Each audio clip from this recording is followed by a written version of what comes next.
Baik, Assalamualaikum warahmatullahi wabarakatuh. Mohon izin saudara saya semua, ya kita ngobrol-ngobrol ada berkaitan dengan perkampungan budaya Betawi, masyarakat Betawi maupun yang lainnya.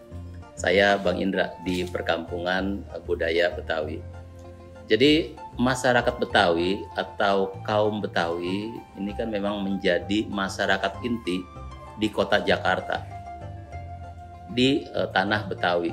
Kalau kota Jakarta jelas administratifnya ada, tapi kalau tanah Betawi di luar Jakarta itu Tangerang, kemudian juga ada Depok, Citayam, ada Bekasi. Itu secara zona budaya masih zona budaya Betawi. Nah, masyarakat Betawi ini merupakan masyarakat inti kota Jakarta. Kalaupun dulunya namanya macam-macam, di literatur, di tulisan-tulisan atau folklore memang mengalir. Tapi masyarakat inti atau masyarakat Betawi ini kan ruhnya dari masyarakat Melayu. Kalau kita kenal, kita tahu ada Melayu Nusantara. Nah, masyarakat Betawi, kaum Betawi ada di bagian itu. Ketika ya kita anggap misalnya masuknya Belanda dengan VOC di 1619 dianggap begitu, terjadi sesuatu, terjadi percampuran, akulturasi budaya itu emang nggak bisa dihindarin.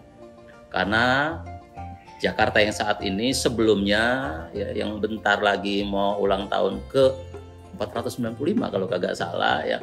Ini emang udah banyak saudara-saudara yang datang ke sini. Tapi bukan berarti masyarakat di sini kosong ketika datang, itu udah ada isinya.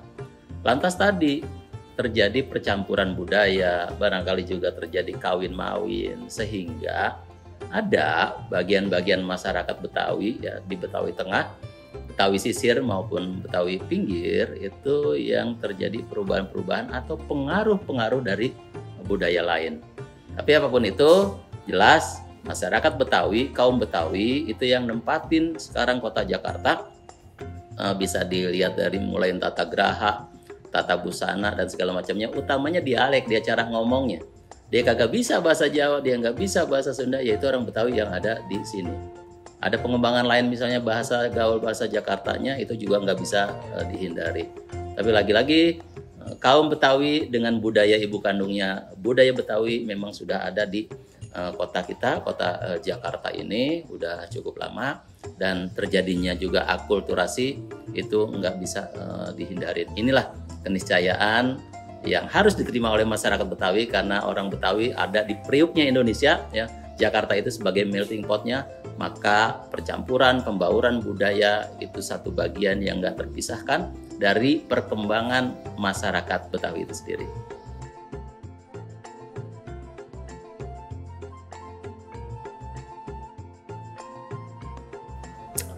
Iya, Setu Babakan. Sebenarnya kalau ngomongin Setu Babakan, kita ini kan adanya di perkampungan budaya Betawi ya. Ini barangkali saya izin agak sedikit sempurnain pertanyaannya gitu. Kalau tadi Setu Babakan pertanyaannya, Setu Babakan itu kan udah ada sejak tahun 1830-an dari zamannya Kestlin. Dia membuat irigasi ya di daerah Depok itu ada Setu Pitara. Kemudian untuk pengairan di sini, pengairan daerah Pasar Minggu, daerah Tanjung Barat sampai daerah Kalibata Pahlawan. Kalau sekarang itu dibuat saluran air.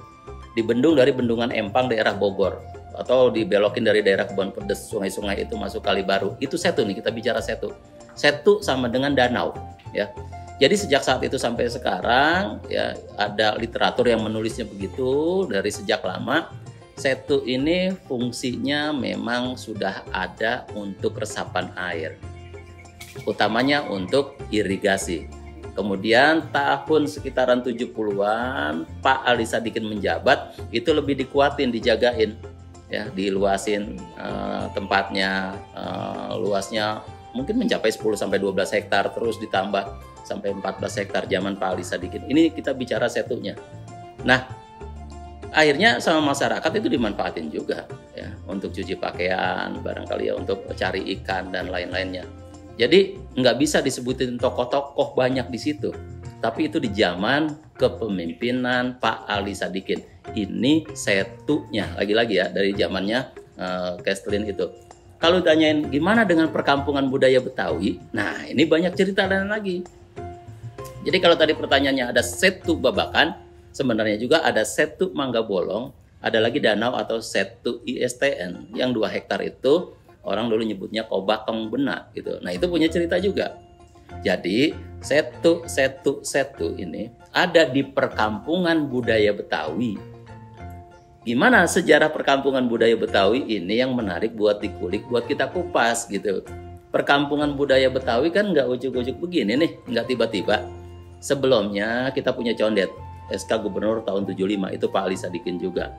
Lantas di condet itu kita ngelihatnya kok budaya Betawi kurang berkembang. Tanamannya makin lama makin hilang. Maka tokoh-tokoh Betawi itu ngusulin ya. Ada juga kelembagaannya melalui LKB, Lembaga Kebudayaan Betawi. Ya kalau tokoh-tokohnya banyak ya. Siapa tuh almarhum Pak Irwan Syafi'i, Pak Syah Manap, Aswawi Manap, kemudian Pak Jelani almarhum ya. Ada lagi juga Pak Fauzi Bowo, Pak Abdul Syukur, Ibu Andreas. Kalau disebutin segudang dah, Pak Edi Nalapraya dan yang lain-lainnya. Jadi tokoh-tokoh Betawinya banyak, enggak satu orang. Didukung oleh LKB gitu. Didorong ke pemerintah Provinsi DKI Jakarta. Nah, pemerintah Provinsi DKI Jakarta sepakatin di zaman Pak Sutioso. Di mana tepatnya? Coba deh kita lihat apa kita bikin di Rorotan, Jakarta Utara atau Marunda gitu. Atau kita bikin di Kemayoran, Jakarta Pusat, condet kita hidupin lagi. Barangkali juga di Srengseng, Jakarta Barat gitu. Lihat, coba deh lihat di selatan ya. Di pinggiran Jakarta itu ada Setu Babakan gitu. Itu ada Setu Mangga Bolong, udah punya Pemda. Coba lihat di situ. Nah, tokoh-tokoh Betawi ngelihat kayaknya ini cocok. Kenapa Pemda ya, gubernur beserta jajaran udah punya aset kurang lebih 60-an hektar, 65 kalau nggak salah. Lantas di antara tempat-tempat yang lain begitu dilihat lagi, ini dianggap yang paling memenuhi syarat. Koefisien dasar bangunannya waktu itu rendah ya, KDB-nya itu 20%, KLB-nya itu orang boleh bangun cuma 2 lapis, 2 lantai.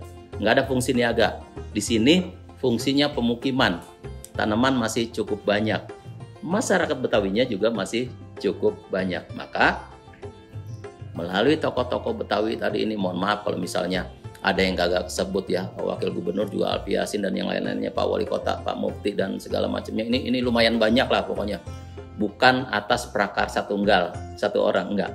Tapi ini atas kesepakatan kolektif, kolegial. Ada Prof. Yasmin, ada misalnya budayawan muda waktu itu Pak Yahya Andi Saputra dan segala macamnya. Artinya perkampungan budaya Betawi memang kepengen dibuat sebagai dapurnya budaya, disetujuin oleh tokoh-tokoh Betawi, kemudian diusulin sama tokoh ini ke Pemda Provinsi DKI Jakarta.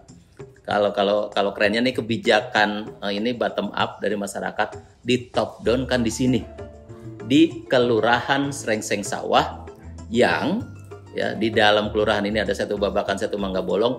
Luasan itulah akhirnya dijadiin perkampungan budaya Betawi. Kalau dari Perda 3 tahun 2005 luasnya kurang lebih 289 hektar ya. Ada aset Pemda 80 hektar, ada aset masyarakat sisanya kurang lebih 200-an hektar itu. Jadi ini kronologi perkampungan budaya Betawi ada di sini. Tentu kalau ditanyain siapa tokoh-tokohnya, nggak lepas juga dari tokoh-tokoh lokal di sini.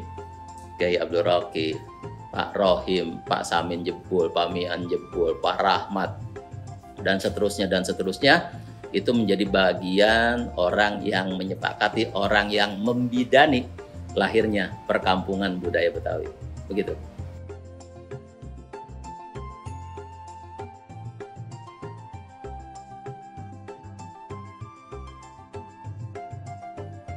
Ya kalau soal resmi atau enggaknya, menurut kita ya sudah. Apalagi ketika ini diresmiin awal ini kan cuma 4 ribuan meter. Itu tanggal 20 Januari 2001. Ada fungsi perkampungan budaya Betawi 6. Fungsi pertamanya itu pemukiman. Keduanya itu fungsi ibadah. Ketiga fungsi informasi. Keempat fungsi seni budaya. Kelima fungsi pendidikan, penelitian, pengembangan.